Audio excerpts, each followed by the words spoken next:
My wife said she was leaving for the weekend to visit her sister. But when I saw her car in a hotel parking lot and learned the room number, I barely stopped myself from going in. What happened next changed everything. I'm glad you're here with me. Please listen to my story till the end and let me know which city you're listening from. That way I can see how far my story has traveled. I thought I knew my wife. 23 years of marriage. That's supposed to mean something, right? We built a life together in our suburban Connecticut home, raised 2 kids who are now in college, and settled into what I believed was a comfortable routine. Sarah was a real estate agent, successful and independent. I ran a mid-sized construction business. We weren't wealthy, but we were comfortable, secure. Or so I thought. The first signs were subtle. Small things that didn't quite add up. Sarah started going to the gym more often, 4, sometimes 5 times a week. She bought new clothes, expensive ones, and started wearing perfume I didn't recognize. When I complimented her, she'd smile and say she was just taking better care of herself. What husband would complain about that? Then came the weekend trips. Her sister Linda lived in Boston, about 2 hours away. Sarah had always been close to her, but suddenly these visits became more frequent. Every other weekend, sometimes more. She'd pack a small bag, kiss me on the cheek, and drive off in a silver Lexus SUV. Linda's going through a rough patch, she'd explain. She needs me right now. I wanted to believe her. God, how I wanted to believe her. But something gnawed at me, a whisper in the back of my mind that grew louder with each passing week. She'd return from these trips glowing, energized in a way that seemed odd for someone who'd spent the weekend consoling a depressed sister. Her phone became an extension of her hand, always face down on the counter, always password protected. When it buzzed, she'd glance at it with an expression I couldn't quite read, anticipation mixed with something else. Guilt. I tried to ignore it. I threw myself into work, managing job sites and dealing with suppliers. My foreman, Rick, noticed I was distracted. "Everything okay at home, boss?" he'd ask. I'd nod and change the subject. What was I supposed to say? That I suspected my wife of 23 years might be lying to me, but I had no proof. The Thursday before everything changed, Sarah announced another trip to Linda's. "Just the weekend," she said, folding clothes into her overnight bag. "I'll be back Sunday evening." I watched her pack from the bedroom doorway, noting the lacy underwear that definitely wasn't for her sister's benefit. My stomach tightened, but I said nothing. Friday afternoon, I left the office early. A supplier meeting had been cancelled, and I decided to surprise Sarah with dinner when she got back. Except she wasn't supposed to be back until Sunday. I was driving through downtown Hartford, a route I rarely took, when I saw it. Her silver Lexus, unmistakable with its vanity plate Sarah R., parked in the lot of the Marriott Hotel. My heart stopped. I pulled into the lot, circling slowly, telling myself it couldn't be her car. Maybe another Lexus? Similar plate? But no. There was the small dent on the rear bumper from when she'd backed into our mailbox last summer. There was the ski rack we'd installed last winter. It was definitely her car. Linda lived in Boston. This hotel was in Hartford. What the hell was Sarah doing here? I sat in my truck for 15 minutes, gripping the steering wheel, my mind racing through explanations. Maybe she was meeting a client. Maybe Linda had come here instead. Maybe. But I knew. Deep down, I already knew. I walked into the lobby, my legs moving on autopilot. The young woman at the front desk smiled professionally. "Can I help you, sir?" "Yes," I heard myself say. "My wife is staying here, but she forgot to tell me her room number." "Sarah Richardson." The woman's fingers moved across her keyboard. "I'm sorry, sir, but I can't give out guest information. Privacy policy." "Of course." I nodded, mumbled an apology, and turned away. But as I walked back toward the exit, I saw the elevator doors open. A man stepped out, tall, maybe 40, expensive suit, confident swagger. He was holding 2 key cards and checking his phone. As he passed the desk, he smiled at the receptionist. "Room 412, he said cheerfully. "Ice machine on that floor?" "Down the hall to your left, sir. Room 412? I had no proof it was Sarah's room, but every instinct screamed at me. I walked back to my truck, sat behind the wheel, and stared at the hotel entrance. I could go up there, knock on the door, confront whatever was happening. Part of me desperately wanted to. But another part, the part that had built a successful business by thinking strategically, told me to wait, to be smart about this. If Sarah was cheating, barging in now would only put her on the defensive. She'd deny everything, maybe even convince me I was crazy. No, I needed proof. Real, irrefutable proof.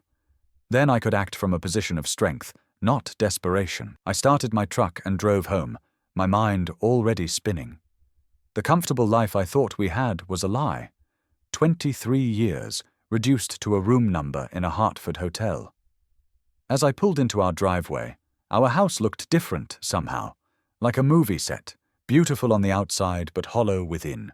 I walked inside and poured myself a bourbon, my first drink in months. The amber liquid burned going down, but it didn't touch the cold fury building in my chest. Sarah had made her choice. Now I had to make mine. Whatever happened next, I knew one thing with absolute certainty. Nothing would ever be the same again. I didn't sleep that night. I lay in our bed, the bed we'd shared for over 2 decades, and stared at the ceiling, calculating everything I stood to lose. The house was in both our names, but I'd made the down payment with money from my father's estate. My business had grown significantly during our marriage, which meant Sarah could claim it was marital property. Our retirement accounts, the vacation home in Maine, even my truck, everything was suddenly up for grabs. The fear hit me around 3 a.m. Real, visceral fear. In Connecticut, we lived in an equitable distribution state. If Sarah wanted a divorce and played her cards right, she could walk away with half of everything I'd worked for. And if she painted me as the bad guy somehow, found a sympathetic judge, maybe even more. I'd seen it happen to other men, good men who'd built their businesses from nothing, only to lose it all in a divorce they never saw coming. But alongside the fear came something else. Cold, calculated anger. Sarah wasn't just cheating. She was lying to my face, using her sister as an alibi, probably laughing about how gullible I was. And the guy in the expensive suit? He was probably some hotshot attorney or financial advisor, someone with the kind of polish and sophistication that made my construction-roughened hands seem crude by comparison. Saturday morning, I forced myself to go through the motions. I had a job site to inspect in West Hartford, and the routine helped clear my head. Rick met me there, and we walked through the framing of a new addition. Usually I could lose myself in the work, checking measurements, discussing material choices, solving problems. But today, my mind kept drifting back to that hotel parking lot. "Boss, you sure you're okay?" Rick asked, as we stood in what would eventually be a kitchen. "You've checked that same wall stud 3 times. I lowered my level and looked at him. Rick had been with me for 15 years, had been through his own divorce a decade ago. He was probably one of the few people who might understand. "Can I ask you something?" I said. "Off the record?" He nodded, his weathered face serious. "When you and Jennifer split, did you see it coming?" Rick was quiet for a moment, then sighed. "Yeah, I just didn't want to admit it." "Why?" I told him about the hotel, about Sarah's trips to Linda's, about all the small things that hadn't added up. Rick listened without interrupting, and when I finished, he put a hand on my shoulder. "Document everything," he said quietly. "Dates, times, receipts. Get a good lawyer before you make any moves, and whatever you do, don't confront her until you're ready. Angry men make stupid decisions." His words echoed in my head as I drove home. Document everything. That's when the plan started forming. I couldn't just react emotionally. I needed to be methodical, strategic. This wasn't just about catching Sarah in the act. It was about protecting myself, protecting what I'd built. Back home, I went into my office and opened a new file on my computer, password protected. I started documenting everything I could remember, the dates of Sarah's trips, the changes in her behavior, the credit card statements I'd been too trusting to examine closely. I logged into our joint accounts and started taking screenshots. There, charges from restaurants in Hartford on nights she claimed to be in Boston. Hotel charges I'd never noticed before because I'd never had a reason to look. Sunday afternoon, Sarah came home. I was in the living room, ostensibly watching a football game, but really watching her. She looked tired but content, her overnight bag slung over her shoulder. "How was Linda?" I asked, keeping my voice neutral. "Oh, you know, still struggling." She kissed the top of my head absently. "I'm going to take a shower." I listened to the water running upstairs and felt something inside me harden. She was good at this, at lying. How long had she been doing it? Months? Years? The thought made me nauseous. Monday morning, I did something I'd never thought I'd do. I called a private investigator. I'd found his number through a discreet internet search, a former police detective who specialized in domestic investigations. His name was Marcus Webb, and his voice on the phone was professional, almost bored. He'd heard my story 1,000 times before. "I need proof," I told him. "Photographs, documentation, something that will hold up if this goes to court." "It'll cost you," Marcus said. "3,000 retainer plus expenses. And Mr. Richardson, 70% of the time, when a client calls me with suspicions like yours, they're right. Are you prepared for that?" Was I prepared? I thought about 23 years of marriage, of building a life together, of believing in something that might have been a lie for God knows how long. "Yes," I said. "I'm prepared." We arranged a meeting for Tuesday evening, somewhere discreet. As I hung up, I felt a strange sense of clarity. The fear was still there, gnawing at my gut, but it was tempered now by purpose. I wasn't going to be a victim in this. I wasn't going to let Sarah and her lover destroy me without a fight. That night, I slept better than I had since Friday. Not because I was at peace, I was far from it, but because I had a plan. The first step was taken. Now I just had to follow through, no matter where it led. Tuesday evening, I met Marcus Webb at a coffee shop in West Hartford, far enough from home that we wouldn't run into anyone I knew. He was in his 50s, grey hair cut military short, with the kind of observant eyes that seemed to catalogue everything.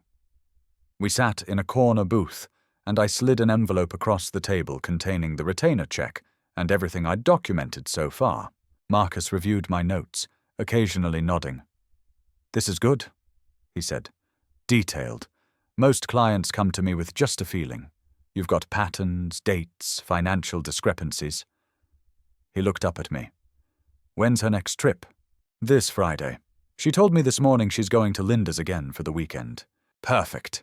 I'll tail her from your house Friday morning. If she goes to Hartford instead of Boston, we'll know for sure. If she meets someone, I'll get photos. Video if possible. How do you want me to contact you?"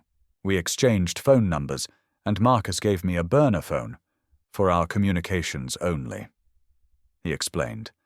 The whole thing felt surreal, like I was in a spy movie rather than my actual life. But this was my life now. This was what Sarah's betrayal had reduced us to. The next 3 days were torture. I had to act normal around Sarah, had to pretend I didn't know anything. We'd have dinner together, and she'd talk about her day, about clients and open houses, and I'd nod and respond appropriately while my mind screamed the truth we both knew but weren't acknowledging. How could she sit across from me, look me in the eye, and lie so effortlessly? On Wednesday night, I noticed her checking her phone more than usual, smiling at the screen. On Thursday, she went shopping and came home with a new dress, Elegant, expensive, definitely not something you'd wear to console a depressed sister. I complimented it, and she actually blushed. "Just felt like treating myself," she said. Friday morning arrived. Sarah was up early, humming as she packed her bag. I made coffee and watched her move around the kitchen with a lightness I hadn't seen in years. She was happy, excited. My stomach churned with acid and rage, but I kept my expression neutral. "Drive safe," I said as she headed for the door. "I will. Love you." The words came automatically, meaningless. She was gone before I could respond. I waited 30 minutes, then texted Marcus on the burner phone. "She just left." His response came immediately. "I'm on her. We'll update." I went through the motions at work. But I was useless. Rick covered for me, handling a supplier dispute I normally would have managed myself. Around noon, the burner phone buzzed. A text from Marcus. "Hartford Marriott. Same one you mentioned. She met a man in the lobby. Mid-40s, business suit. They went upstairs together. Room 508, getting photos now." There it was. The confirmation I'd needed but dreaded. I sat in my truck in the job site parking lot, staring at that text message. Part of me had still hoped I was wrong, that there was some innocent explanation. But hope was a luxury I couldn't afford anymore. Another text. "Photos sent to secure email. Clear images. No ambiguity. Recommend I stay and document time frames. We'll update when they separate." I opened the encrypted email on my phone. The photos were damning. Sarah and the man entering the hotel. Sarah and the man in the lobby, his hand on her lower back. Sarah laughing at something he said, her expression one of pure joy, an expression I couldn't remember seeing directed at me in years. And finally, grainy but clear elevator security footage that Marcus must have somehow obtained, showing them kissing before the doors closed. I sat there for a long time, just breathing. The point of no return had arrived. I had evidence now, real, actionable evidence. But I also had a choice to make. I could confront Sarah this weekend, blow everything up in a storm of emotion, or I could be smart, strategic, and use this information to protect myself. That evening I called my lawyer, Michael Brennan, who'd handled the legal work for my business over the years. "Mike, I need to see you. Monday morning. It's personal, not business, and it's urgent. Is everything okay?" Mike's concern was genuine. We'd known each other for 15 years. "No, but it will be. Just need your expertise on something." Saturday and Sunday were the longest days of my life. I knew Sarah was in that hotel room with him. I knew what they were doing, what they were saying to each other. Did he know about me? Did they laugh about the naive husband who thought his wife was visiting her sister? The thoughts were poison, but I couldn't stop them. Sunday evening, Sarah came home right on schedule. She looked radiant, practically glowing. "Linda's feeling much better," she announced, dropping her bag by the stairs. "I think she's finally turning a corner." "That's great," I said, and the words tasted like ash in my mouth. That night, lying next to her in bed, I realized something had fundamentally changed in me. The man I'd been a week ago, trusting, perhaps naive, was gone. In his place was someone harder, colder, more calculating. Sarah had created this new version of me with her betrayal. Now she was going to have to deal with the consequences. Monday morning, I sat in Michael Brennan's law office, a corner suite with a view of downtown Hartford. Mike was in his early 60s, sharp as a razor, and specialized in business law and, as I was about to learn, divorce litigation. I showed him everything, Marcus's photos, the financial records, my documentation of Sarah's lies. Mike studied the materials in silence, occasionally making notes. Finally, he looked up. "This is solid, very solid. In Connecticut, we're an equitable distribution state, but infidelity can be a factor in how assets are divided. These photos prove adultery, which gives us leverage. What do you want to achieve here?" "Protection," I said immediately. "I want to protect my business, my assets. I built that company from nothing, And I'm not letting Sarah walk away with half of it because she decided to have an affair. Mike nodded. We need to move quickly but carefully. First, we separate your finances as much as legally possible. Transfer business assets to a secure account. Document every penny. Second, we file for divorce before she does. If we control the narrative, we control the outcome. Third, we prepare for her to fight dirty, because once she realizes you have evidence, she will. We spent 2 hours strategizing. Mike recommended a forensic accountant to review our finances. He drafted a plan to secure my business assets through legitimate corporate restructuring. He explained how the divorce process would work, what to expect, how long it might take. By the time I left his office, I had a roadmap. Now I just had to follow it. Wednesday afternoon, everything changed. I came home from work to find Sarah in the kitchen with him, the man from the hotel. He was sitting at my kitchen table, a cup of coffee in front of him, looking entirely too comfortable in my house. "David," Sarah said, her voice tight with forced casualness.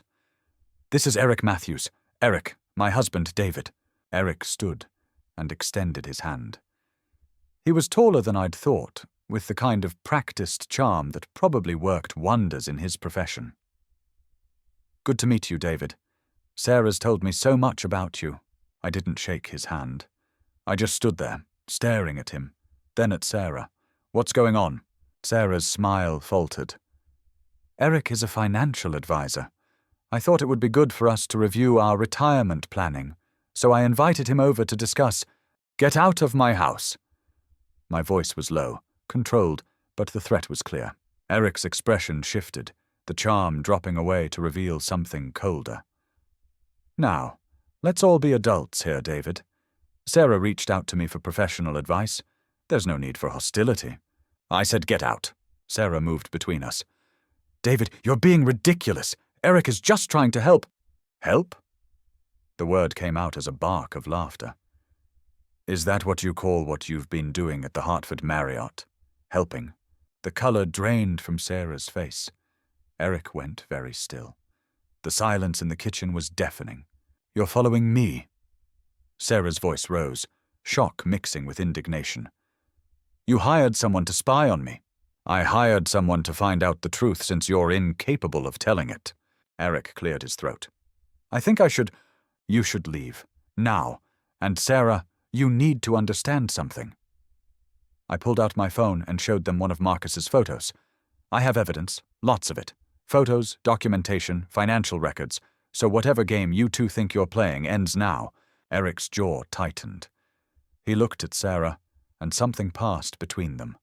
A silent communication that made me realize this had been going on longer than I'd thought. "You need to think very carefully about your next move, David," Eric said, his voice dropping to a lower register. "Sarah and I care about each other. We weren't planning for things to happen this way, but they did. You can either accept this gracefully, or you can make things very difficult. And if you make things difficult, I promise you'll regret it." "Is that a threat?"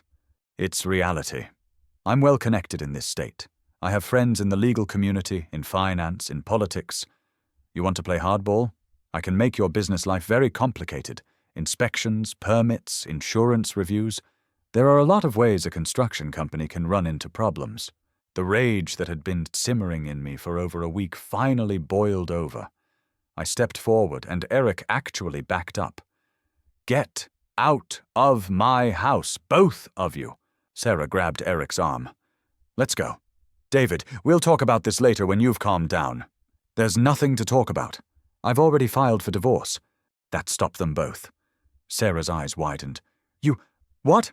"I filed Monday. You'll be served with papers tomorrow. And Eric, if you come near my house, my business, or me again, I'll file a restraining order. Now get out." They left. Eric grabbed his jacket and briefcase, Sarah following him, and I watched from the window as they got into his BMW and drove away. My hands were shaking. My heart was pounding. But underneath the adrenaline was a cold satisfaction. I'd confronted them. I'd shown them I wasn't going to roll over. The next few days were a blur. Sarah didn't come home that night or the next. She sent me a text saying she was staying with a friend, and her lawyer would be in touch. Fine. Let her lawyer try to work around the evidence I had. By Friday, I was exhausted, mentally, emotionally, physically.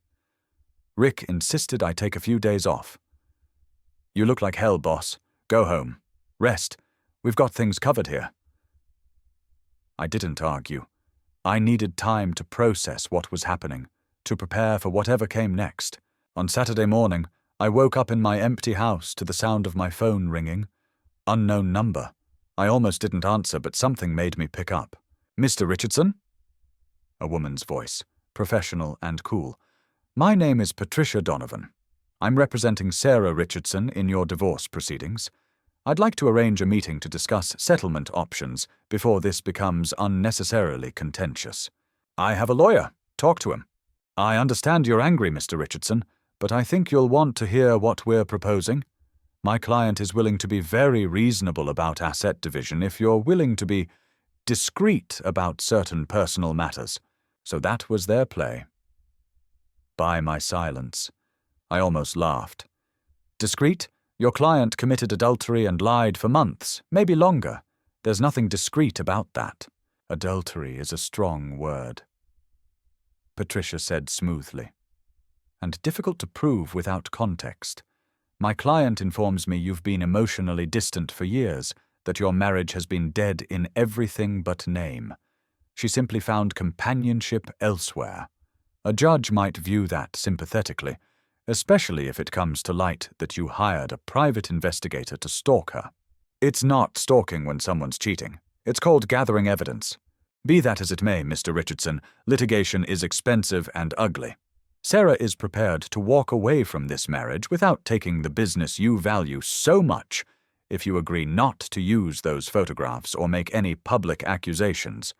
You could both move on with dignity. Isn't that preferable to a messy court battle?" I was quiet for a moment, thinking. They were scared. If they weren't, they wouldn't be offering this. Sarah had probably finally consulted a lawyer who'd explained just how bad adultery evidence looked, especially with financial assets at stake.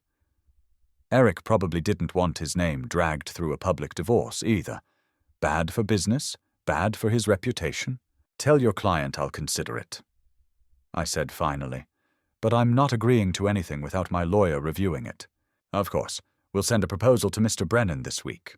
After I hung up, I sat on my back deck with coffee, feeling strangely calm.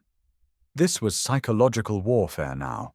They were testing me, seeing if I could be bought off or intimidated. The threat from Eric about making my business life difficult hadn't materialized, probably because he'd realized that kind of obvious retaliation would only make things worse for them. Sunday afternoon, I drove to Rick's house. He'd invited me for a barbecue, and I needed to be around normal people having normal conversations. His kids were there, his new girlfriend Maria, a few other guys from work. For a few hours, I could almost pretend my life wasn't falling apart. Later, after the others had left, Rick and I sat on his porch with beers. "How you holding up?" he asked. "Honestly, I don't know. Some days I'm furious, some days I'm just empty. That's normal. When Jennifer and I split, I went through the same thing." He paused. "Can I tell you something? The best thing I ever did was let go of the anger. Not because she deserved it, but because carrying it around was killing me. I'm not ready to let it go yet. I know, and that's okay too. But when you are ready, remember, the best revenge is a good life. Don't let Sarah take that from you." Monday brought another call, this time from Sarah herself. "David, please, can we talk? Just the two of us, without lawyers." "I don't think that's a good idea. 5 minutes, I just need to explain." "Explain what? How you lied to me for months? How you brought your lover into our home? There's nothing to explain, Sarah." Her voice cracked. "I never meant to hurt you. It just happened. Eric and we connected in a way that—" "I don't want to hear this. But don't you see? We haven't been happy for years. You know that. We've just been going through the motions. Eric made me feel alive again. Can't you understand that?" The manipulation was impressive. She was trying to rewrite our history, to make me complicit in her betrayal. No, Sarah, I can't understand lying. I can't understand cheating. If you were unhappy, you should have talked to me, or filed for divorce. You didn't have to destroy our marriage with lies. I'm trying to make this easy on both of us. Patricia sent you a proposal, which I'll review with my lawyer. Goodbye, Sarah. I hung up and blocked her number. Whatever she needed to say could go through our attorneys. That evening, I met with my sister Ellen for dinner. She was my only sibling, 3 years younger than me, a high school teacher with a no-nonsense attitude toward life. I told her everything, the whole sorry story from start to finish. She listened without interrupting, and when I finished, she reached across the table and squeezed my hand. "I'm proud of you," she said.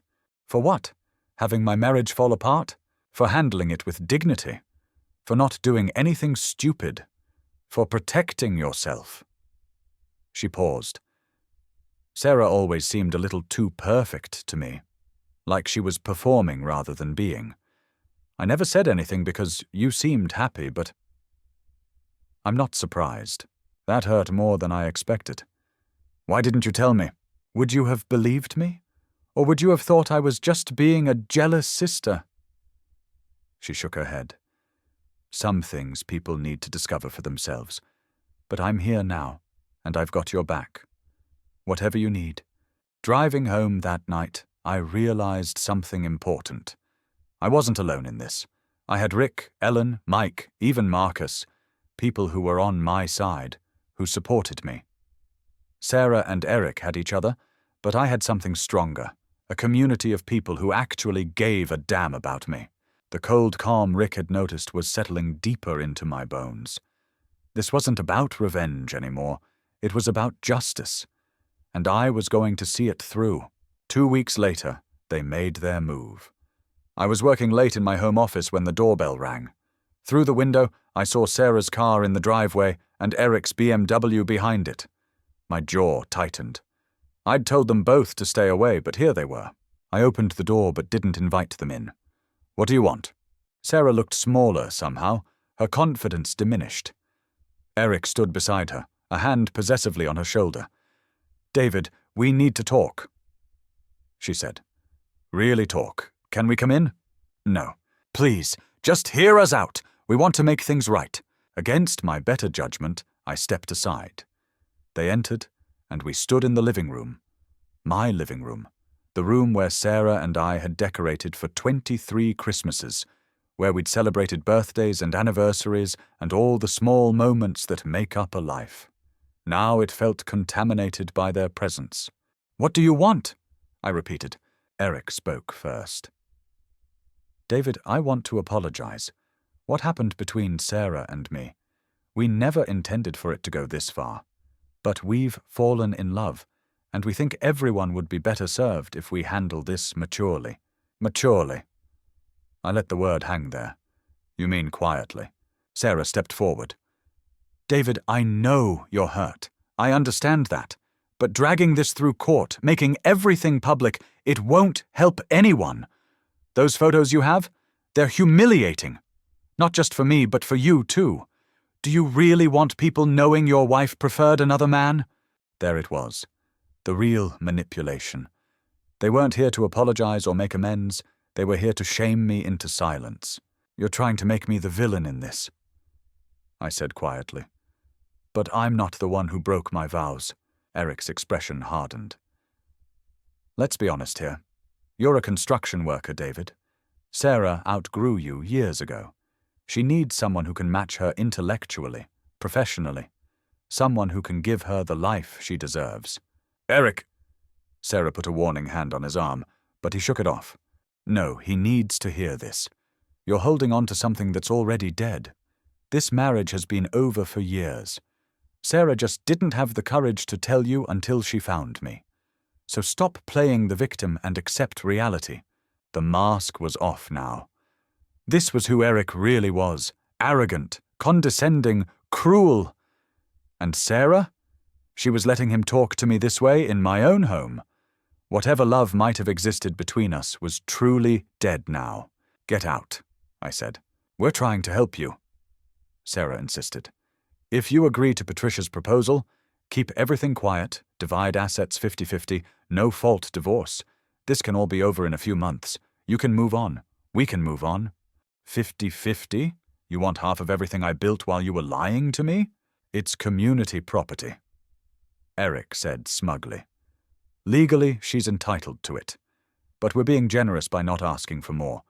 Sarah could argue that your business grew because of her emotional support, her contributions to your home life. She could claim she deserves 60, even 70%. I looked at Sarah. Is this really what you want? To threaten me in my own home? To take everything I've worked for? She met my eyes, and for a moment I saw something. Regret, maybe, or shame. But then Eric squeezed her shoulder, and her expression hardened. I want what's fair, David. I gave you 23 years of my life. That has value. You're right. It did have value. Past tense, until you threw it away for him. Eric stepped closer, his voice dropping to something darker. You really want to fight this? Because I promise you, we will bury you. I know judges, lawyers, people who matter in this state. By the time we're done, your business reputation will be garbage. We'll make sure everyone knows you were a neglectful husband who drove his wife into another man's arms. We'll paint you as controlling, possibly abusive. How do you think your clients will feel about that? How many contracts do you think you'll keep? Fear flickered through me. Real, genuine fear. Eric wasn't bluffing. He had the connections and the ruthlessness to make my life hell. For a moment, I considered it. Maybe I should just take the deal, walk away, start over. But then I thought about Rick's words. The best revenge is a good life. And Ellen's. I'm proud of you for handling this with dignity. And Mike's. If we control the narrative, we control the outcome. I wasn't alone, and I wasn't powerless. No, I said simply. No? Eric's eyebrows shot up. You're making a mistake. Maybe.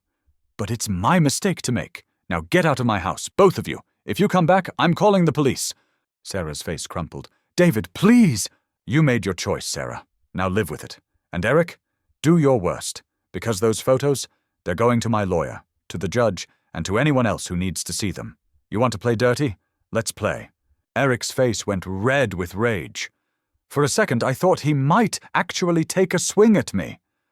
Instead, he grabbed Sarah's arm and pulled her towards the door. You're going to regret this, he snarled.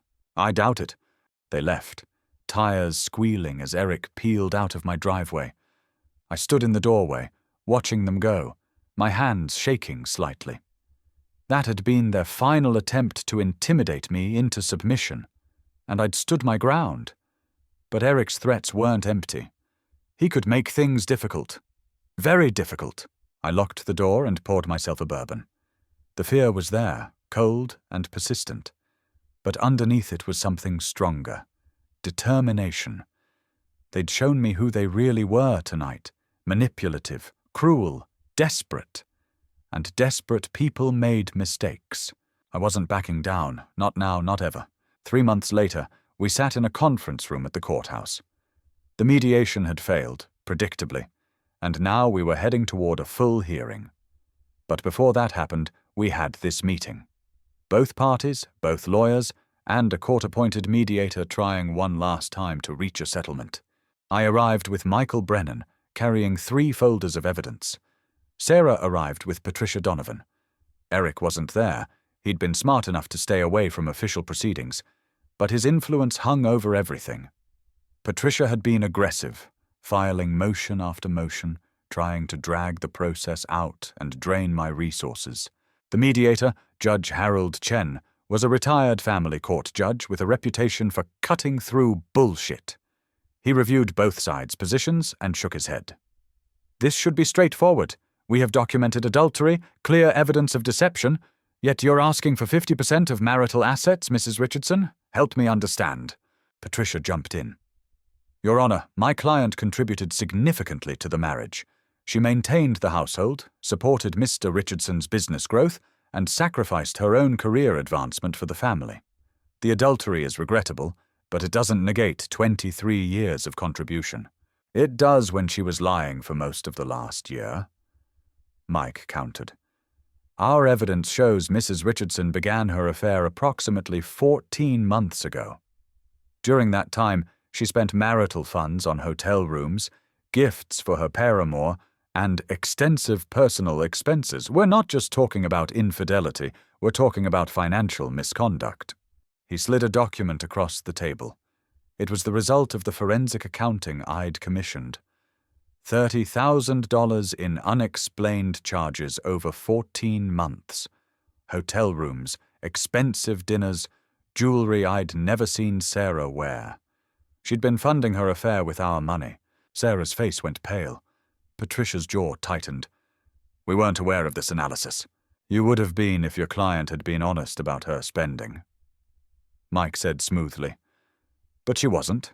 Just like she wasn't honest about where she was going every weekend. Judge Chen studied the documents. Mrs. Richardson, did you use marital funds to support an extramarital affair? Sarah glanced at Patricia, who gave a slight nod. Some expenses, yes, but David never noticed. He never cared about what I spent, because I trusted you. I said quietly. Everyone turned to look at me. I trusted you with our finances, with our marriage, with our life. That was my mistake. Mr. Richardson, please, Judge Chen said, but not unkindly. He turned back to Sarah. Let me be clear. In Connecticut, we consider multiple factors in asset division. Infidelity is one, financial misconduct is another. Spending marital assets on an affair is a third. You've hit the trifecta. Patricia tried to regroup. Your Honor, my client is willing to acknowledge mistakes were made, but Mr. Richardson's business grew substantially during the marriage. She's entitled to some consideration. Let's talk about the business. Mike interrupted. He pulled out another folder. Mr. Richardson started his construction company 8 years before the marriage with money inherited from his father. During the marriage, yes, it grew. But here's the critical detail. Mrs. Richardson never contributed to the business. She never worked there, never made business decisions, never invested her own funds. Her only contribution was as a spouse, which she undermined through her infidelity and financial misconduct. He laid out more documents. Business records, financial statements, my father's will establishing the original capital. It was all there, meticulously documented. Furthermore, Mike continued, we have evidence that Mrs. Richardson's paramour, Eric Matthews, has been advising her on how to maximize her divorce settlement. He's a financial advisor, and we believe he's been strategizing with her on asset division, essentially using insider knowledge of the family finances for personal gain. Sarah's head snapped up. That's not... Eric was just helping me understand my options. Eric Matthews has a vested interest in your financial outcome, Mike said coldly. Because he's planning to benefit from it personally. Your Honor, we have text messages between Mrs. Richardson and Mr. Matthews discussing how to maximize the take from the divorce. This isn't a woman seeking fair division. This is a calculated attempt to financially devastate my client. Patricia looked genuinely shocked. She turned to Sarah. Are there text messages I don't know about? Sarah's composure cracked. Eric was just... He was trying to help me. I don't know anything about finances, and David always handled everything. Because you asked me to, I said. Because you said you weren't interested in boring money stuff. But you were interested enough when you wanted to steal it. I'm not stealing anything. It's community property. Obtained through fraud and deception, Mike said. Your Honor, we're asking for the court to consider Mrs. Richardson's conduct when dividing assets. She engaged in adultery, financial misconduct, and deception for over a year. She used marital funds to support her affair, and she's been working with her lover to maximize her divorce settlement at my client's expense. This isn't a typical divorce. This is a calculated betrayal. Judge Chen was quiet for a long moment, reviewing the evidence. Finally, he looked at Patricia. Counselor, I strongly suggest you advise your client to accept whatever reasonable offer Mr. Richardson's attorney presents. Because if this goes to a hearing, I can tell you right now which way the wind is blowing. Patricia's expression was grim. She leaned over and whispered something urgent to Sarah, whose face had gone from pale to red, tears streaming down her cheeks. "David," Sarah said, her voice breaking. "Please, I made mistakes, but you can't just— We built a life together. That has to mean something." I looked at her, really looked at her, for the first time in months. I saw desperation there, and fear, and the dawning realization that her plan had completely backfired. She'd thought she could have it all. Eric, a comfortable settlement, and escape the consequences of her choices. Now she was facing reality. "It did mean something," I said quietly. "Until you destroyed it." The final hearing took place 6 weeks later. Sarah had rejected the settlement offer Mike presented, 20% of liquid assets, no claim to the business, and she'd have to repay half of the $30,000 she'd spent on her affair. Patricia had apparently advised her that it was the best she'd get, but Eric had convinced her to fight. Big mistake. The courtroom was smaller than I'd expected, just Judge Marianne Walsh presiding, a court reporter, and the attorneys. Sarah sat at her table looking diminished, defeated before we'd even begun. Eric wasn't there. He'd been smart enough to avoid being called as a witness, but his absence spoke volumes about his commitment to Sarah now that things were getting ugly. Mike presented our case methodically. The evidence of adultery, the financial misconduct, the text messages between Sarah and Eric discussing divorce strategy, the timeline of lies, every piece fit together into a damning narrative of betrayal and deception. Patricia did her best, arguing that Sarah's contributions as a homemaker and spouse warranted consideration, that the adultery was a symptom of a failing marriage rather than the cause. But Judge Walsh's expression remained skeptical throughout. Then came Sarah's testimony. Patricia had coached her, obviously, but Sarah was a terrible witness. She cried at the wrong times, became defensive when pressed about the hotel receipts, and fundamentally couldn't explain why she deserved half of everything when she'd been lying and cheating for over a year. "Mrs. Richardson," Judge Walsh said at one point, her patience clearly wearing thin, "you spent $30,000 of marital funds on an extramarital affair. You lied about your whereabouts for 14 months. You brought your lover into the marital home, and now you're asking this court to reward that behavior with an equal division of assets. Do you understand how that sounds?" Sarah dabbed at her eyes with the tissue. "I understand I made mistakes, Your Honor, but I was lonely. David was always working, always focused on his business. I felt neglected." "Did you tell him that?" Judge Walsh interrupted. "Did you suggest marriage counseling? Did you ask for a divorce before beginning your affair?" No, but—" "So instead of communicating your unhappiness like an adult, you chose deception. And you expect this court to view that sympathetically?" Sarah had no answer. Patricia tried to redirect, but the damage was done. When it was my turn to testify, I was calm. Mike had prepared me thoroughly, and I simply told the truth. Yes, I'd worked long hours, but I'd been building a business to secure our future. Yes, our marriage had perhaps fallen into a routine, but I'd never stopped being committed to it. No, I'd never suspected Sarah was cheating until I saw her car at the hotel. Yes, I'd hired a private investigator, but only after seeing clear evidence of deception. "Mr. Richardson," Judge Walsh asked, "what are you seeking from this divorce?" "Protection, Your Honor. I built my business before I married Sarah, and I grew it through my own labor and investment. I don't believe she's entitled to any of it, especially given her conduct. As for other assets, our house, retirement accounts, I'm willing to divide those equitably. But equitably doesn't mean equally, not under these circumstances." The judge nodded and made notes. Closing arguments were brief. Patricia argued for compassion and fairness. Mike argued for justice and consequences. Then we waited while Judge Walsh reviewed her notes. "I've presided over a lot of divorce cases," she finally said. "And this one is particularly troubling.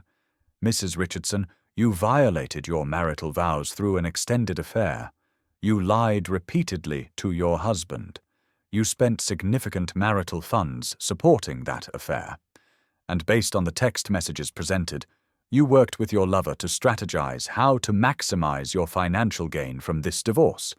That's not just marital misconduct, that's calculated exploitation. Sarah was openly crying now.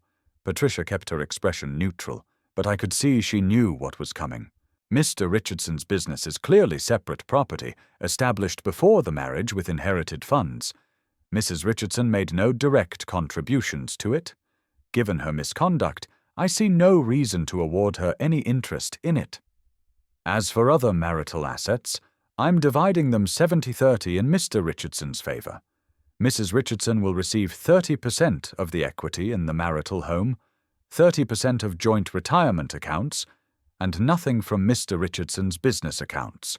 Sarah made a sound like she'd been punched. Patricia put a hand on her arm.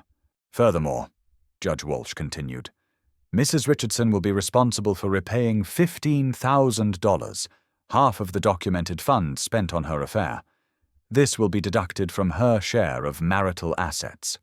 Finally, each party will be responsible for their own legal fees. The gavel came down. It was over. Outside the courtroom, Mike shook my hand. That's about as good an outcome as we could have hoped for. Judge Walsh was clearly offended by Sarah's conduct. The 70-30 split is rare. She really threw the book at her. I nodded at David. I turned to see Ellen waiting down the hall. She hugged me tight. It's done. It's finally done. Yeah, I said, it's done. Sarah emerged from the courtroom a few minutes later, Patricia beside her, both looking shell-shocked. Sarah saw me and started to approach, but I turned away. I had nothing left to say to her. Our marriage was over. The legal battle was over. Now I just needed to figure out how to start the next chapter of my life. As we left the courthouse, my phone buzzed. A text from Rick. Whatever happened today, we're celebrating tonight. You deserve it. Maybe I did. For the first time in months, I felt something like peace. Justice had been served. The villain had been defeated. And I was free.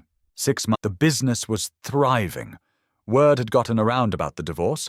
Small business communities are tight-knit, and people talk. But instead of the damage Eric had threatened, I'd received unexpected support. Several clients specifically mentioned respecting how I'd handled things with dignity. New contracts came in. I hired 3 more employees. Rick became my official partner, buying a 20% stake in the company. You need someone to share the burden, he'd said when we signed the papers. And someone to make sure you don't become a workaholic hermit. I'd laughed. But he was right. I was working less, living more. I'd started going to the gym, not obsessively like Sarah had, but regularly enough to feel stronger, healthier. I'd reconnected with old friends I'd neglected during the marriage. I'd even gone on a few dates, nothing serious yet, but it felt good to know I was capable of moving forward. Ellen introduced me to one woman, Jennifer, a divorced teacher from her school. We'd gone out a few times, enjoyed each other's company. She had her own life, her own interests, and no interest in rushing into anything serious. It was refreshing. No games, no hidden agendas, just 2 adults enjoying spending time together. You seem lighter, Ellen observed one Sunday when I came over for dinner. Like someone lifted a weight off you. I feel lighter, I admitted. I didn't realize how much energy I was spending trying to fix something that was already broken. My kids, both in their 20s now, had taken the divorce hard initially, but they'd come around once they learned the truth. My son David Jr. had been particularly angry at his mother. I can't believe she did that to you, Dad. All those years she lectured us about honesty and integrity, and she was lying the whole time. Don't hate her, I'd told him. She's still your mother. But you can be disappointed. I certainly am. As for Sarah and Eric, their story hadn't gone as they'd planned. Ellen, who kept her ear to the ground through the suburban social network, filled me in over coffee one morning. So apparently Eric broke up with Sarah about 2 months after the divorce finalized, Ellen said, barely concealing her satisfaction. Turns out he was married too, separated but not divorced. His wife found out about Sarah and decided to fight for the marriage. Eric chose the wife and the kids over Sarah, probably because his wife has family money. I absorbed this silently. I'd stopped thinking about Sarah months ago, but learning that her great romance had imploded felt like a certain cosmic justice. It gets better, Ellen continued. Sarah's real estate business is struggling. Several of her biggest clients dropped her after the divorce became public. Apparently, cheating on your husband of 23 years doesn't inspire confidence in someone who's supposed to negotiate contracts in good faith. She had to move into an apartment in a not great part of town. And get this, she's working part-time at a furniture store because the real estate commissions aren't enough to cover her bills. How do you know all this? Linda told me, Sarah's sister. We ran into each other at the grocery store and she just unloaded. Apparently Sarah's pretty bitter about how everything turned out. She's telling anyone who'll listen that you ruined her life. I ruined her life? I shook my head. I gave her 23 years of loyalty. She ruined her own life. That's what Linda said too, actually. She told Sarah she got what she deserved. They're barely speaking now. I felt a flicker of something. Not quite pity, but close. Sarah had gambled everything on a fantasy with Eric, and she'd lost. Her marriage, her comfortable life, her lover, her business, even her relationship with her sister. She'd have to rebuild from almost nothing, and at her age that wouldn't be easy. But that was her problem, not mine. I'd moved on. That evening, I sat on my deck watching the sunset, a beer in my hand, and realized I was content. Not ecstatic, not euphorically happy, but genuinely content. I had my business, my health, my family, my friends, and my self-respect. I'd faced betrayal and come through it stronger rather than bitter. Rick had been right. The best revenge truly was a good life, and I was living it. So that's my story. 23 years of marriage ended by a chance sighting in a hotel parking lot. Looking back, I could have handled things differently. Maybe confronted Sarah immediately, maybe tried counseling, maybe just walked away quietly. But I don't regret fighting for what was mine. I don't regret demanding justice instead of accepting betrayal. What would you do in my situation? If you discovered your spouse's affair, would you fight or walk away? Let me know in the comments below. If you want to hear more stories like this, real people facing impossible situations, subscribe to my channel. Every week I share another story of betrayal, justice, and redemption. Thanks for listening, and remember, you're stronger than you think you are. Trust yourself.